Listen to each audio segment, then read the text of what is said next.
महिलांना प्रत्येक वेळी समाज व्यवस्थेने प्रोत्साहन दिले आहे. देवी नव्हे तर महिला म्हणून समानतेची वागणूक मिळाली पाहिजे.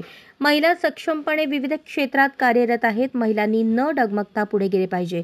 केवळ महिला दिनच नव्हे तर प्रत्येक दिवशी महिलांसाठी जगण्याचा महोत्सव साजरा व्हायला पाहिजे, असे प्रतिपादन जिल्हा परिषदेच्या उपमुख्य कार्यकारी अधिकारी स्मिता पाटील यांनी केले. जागतिक महिला दिनानिमित्त सोलापूर श्रमिक पत्रकार संघ आणि राष्ट्रवादी काँग्रेस पार्टी महिला आघाडीच्या वतीने माध्यमात काम करणाऱ्या महिलांचा सन्मान सोहळा श्रमिक पत्रकार संघाच्या सभागृहात पार पडला. त्याप्रसंगी त्या बोलत होत्या. यावेळी जिल्हा परिषदेच्या उपमुख्य कार्यकारी अधिकारी स्मिता पाटील, राष्ट्रवादी काँग्रेस पार्टीच्या कार्याध्यक्ष चित्रा कदम यांच्या हस्ते माध्यमात काम करणाऱ्या महिलांचा सन्मान करण्यात आला. यावेळी विचारमंचावर श्रमिक पत्रकार संघाचे अध्यक्ष विक्रम खेलवुडे, सरचिटणीस सागर सुरवसे, खजिनदार किरण बनसोडे आदी मान्यवरांची उपस्थिती होती. उपमुख्य कार्यकारी अधिकारी स्मिता पाटील पुढे म्हणाल्या, राष्ट्रमाता जिजाऊ माँसाहेब यांनी छत्रपती शिवरायांना घडवले. महात्मा फुले आणि सावित्रीबाई फुले यांनी महिलांच्या हातात पुस्तक देऊन स्वतःच्या पायावर सक्षमपणे उभे केले. ऋषीमुनींच्या काळातही विद्वान महिला होत्या. आज विविध क्षेत्रातील महिला धैर्याने काम करत आहेत. कौटुंब आणि करिअर या दोन्ही जबाबदाऱ्या महिलांना पार पाडाव्या लागतात. त्यामुळे कुटुंबाकडे दुर्लक्ष व्हायला नको, असेही त्या म्हणाल्या. प्रास्ताविक सरचिटणीस सागर सुरवसे यांनी केले. सूत्रसंचालन खजिनदार किरण बनसोडे यांनी केले. पत्रकार अश्विनी तडवळकर यांनी आभार मानले. याप्रसंगी सत्कारमूर्ती महिलांनी मनोगत व्यक्त केले. यावेळी विविध माध्यमातील महिला मोठ्या संख्येने उपस्थित होत्या.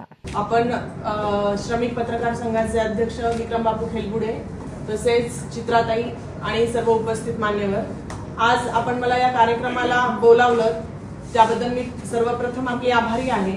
आणि सर्वात महत्त्वाचं म्हणजे आज 8 मार्च महिला दिन, आपण याची सर्व महिला वाट पाहतो.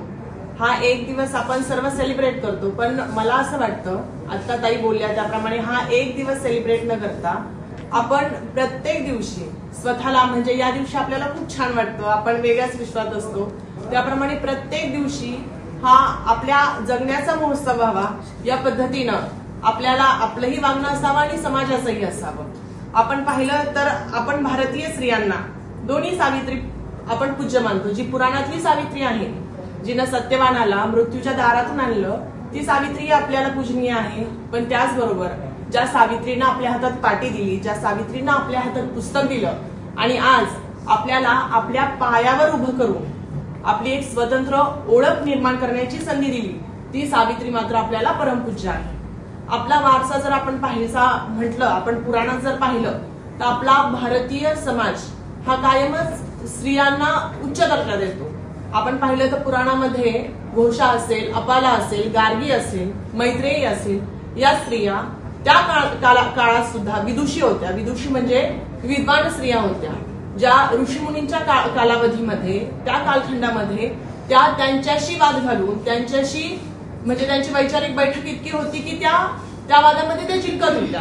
म्हणजे हा समाज हा कायमच स्त्री शिक्षणाला प्रेरित करणारा समाज होता. परंतु आपण पाहिलं की परत मध्ययुगीन कालखंडात असेल, आपण थोडंसं किंवा काही आपल्या ह्याच्या म्हणजे समाज व्यवस्थेमध्ये काही बदल झाले आणि त्यामुळे परत काय झालं, स्त्रियांना धुणी भांडी किंवा मुलं बाळ इथपर्यंत आपली मर्यादा सीमित केली गेली. परंतु त्याही कालावधीमध्ये, त्याही कालखंडामध्ये आपल्या जिजाऊ माँसाहेबांसारख्या स्त्रिया असतील की ज्यांनी समाजकारण, राजकारण याच्यामध्ये आपला वेगळा ठसा उमटवला.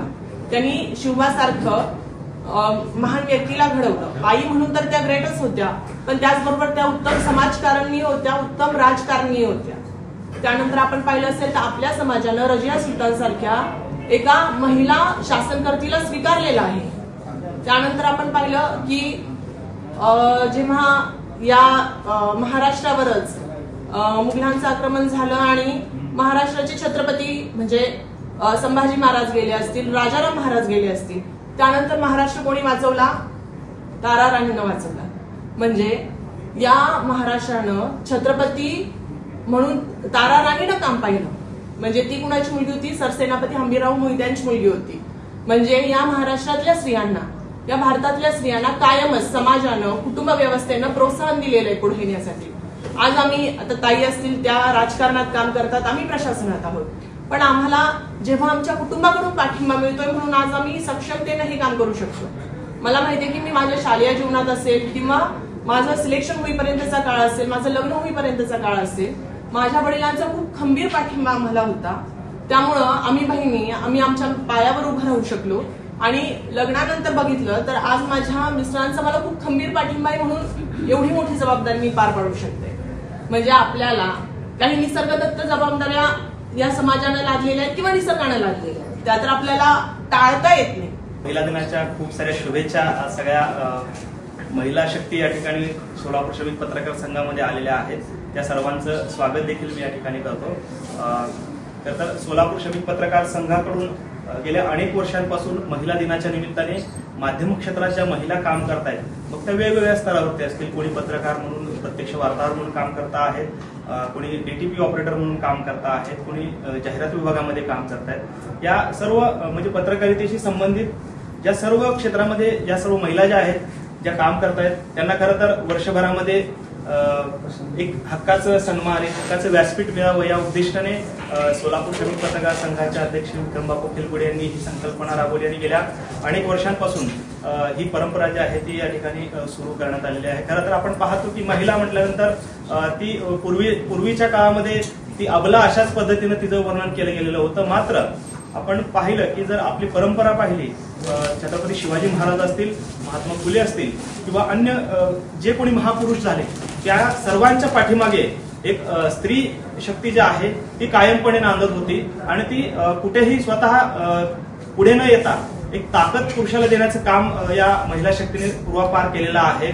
अगदी आपण रामायण महाभारताचे उदाहरण देखील पाहिले तरी देखील त्या ठिकाणी स्त्रीला वगळून किंवा स्त्री शिवाय कुठलीही घटना किंवा कुठल्याही प्रकारचा एक चांगलं काम जे आहे ते या ठिकाणी उभं राहू शकलेलं नाहीये. हा इतिहास आहे. आणि त्याचप्रमाणे आज समाजाची घडण होत असताना, खरं तर नव्या भारताचा उदय होत असताना महिला शक्ती ज्या पद्धतीनं काम करते, आपण पाहिलं की खरं तर स्मिता पाटील मॅडम देखील या ठिकाणी आहेत. त्या देखील जिल्हा परिषदेला खरं तर मिनी मंत्रालय समजलं जातं आणि या मिनी मंत्रालयाची जबाबदारी देखील त्या सक्षमपणे सांभाळता आहेत. आपल्याकडे मनीषा आवाळे मॅडम होत्या. वेगवेगळ्या पद्धतीने वेगवेगळ्या पातळीवरती सक्षमपणे जेव्हा जेव्हा महिलांना संधी मिळाली त्यावेळेस महिलांनी जे आहे या ठिकाणी आपलं कर्तृत्व जे आहे ते सिद्ध केलेलं आपल्याला कायम पाहायला मिळालेलं आहे. त्यामुळेच महिला शक्तीचा एक सन्मान जो आहे तो या महिला दिनाच्या निमित्ताने करावा या उद्देशाने सोलापूर श्रमिक पत्रकार संघाकडून या कार्यक्रमाचं आयोजन जे आहे ते करण्यात आलेलं आहे. खरं तर सोलापूर श्रमिक पत्रकार संघ राज्यभरात एक वेगळ्या उपक्रम राबवणारा पत्रकार संघ म्हणून देखील परिचित आहे. मॅडम, खरं तर सोलापूर श्रमिक पत्रकार संघाचे वेगवेगळे उपक्रम जे आहेत ते आमचे अध्यक्ष विक्रमबापू खेलगुडे यांच्या संकल्पनेतून पुढे आलेले आपल्याला पाहायला मिळतात. अशाच नवनवीन अपडेटसाठी जनता राज्य न्यूज चॅनलला सबस्क्राईब करा, लाईक करा आणि शेअर करायला विसरू नका.